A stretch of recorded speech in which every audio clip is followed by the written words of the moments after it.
Flatarmál samsettra hluta. Hlutir geta verið misjafnlega samsettir í þessum dæmum sem við erum að vinna. Hér í dæminu að ofan þá erum við með stóran hring og við erum að finna flatarmál skyggðasvæðisins, þar að segja þessa græna svæðis.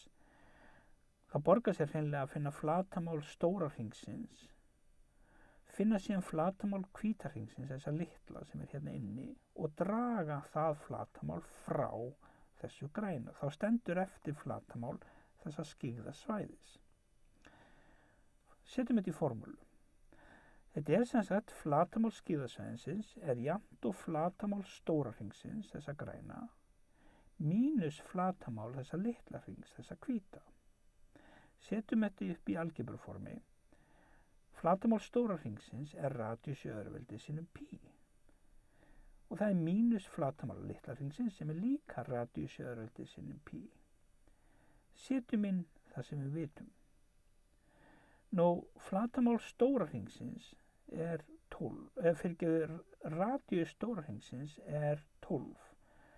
Setjum þá þetta inn, 12 í öðruveldi sinnum pi, mínus radíus í litla hringnum sem er þá bara 6, af því að þvermálið er 12 og þá er radíusinn 6. Þannig að radíusinn hér er 6 í öðruveldi sinnum pi. Það þýðir að flatarmál stóra hringsins er 144 pi mínus flatarmál litla hringsins sem er 36 pi, sem gefur okkur stærðfræðilega nákvæmt 108 pi fersentímetrar. En ef ég námynda þetta, þá þýðir það að flatarmálið er 339,29 fersentímetrar. Sem sagt, hér á ég að finna flatarmál skyggðasvæðisins, þá tek ég flatarmál stóra partsins og dreg frá flatarmál litla partsins. Hér er aðeins öðruvísi dæmi. Það er að segja, hér er rétthyrningur og hér er þríhyrningur. Ég að finna flatarmál alls svæðisins, þá finn ég bara flatarmál rétthyrningsins, finn flatarmál þríhyrningsins og ég legg þau flatarmál saman.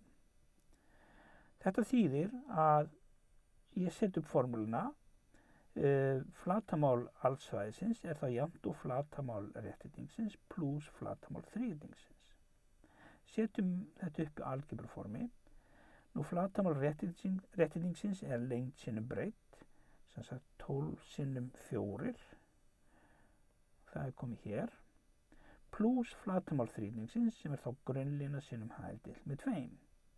Nú grunnlínan er 12, en hæðin hérna er sem sagt 10 metrar mínus þessi 4 hérna, sem þýðir að hæðin á þríhyrningnum er 6.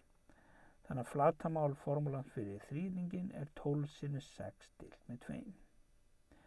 Þetta reikna ég út, 12 sinnum 4 eru 48 og 12 sinnum 6 deilt með 2 eru 36. Samtals er þá flatarmál þessa samsetta hlutar 84 fermetrar.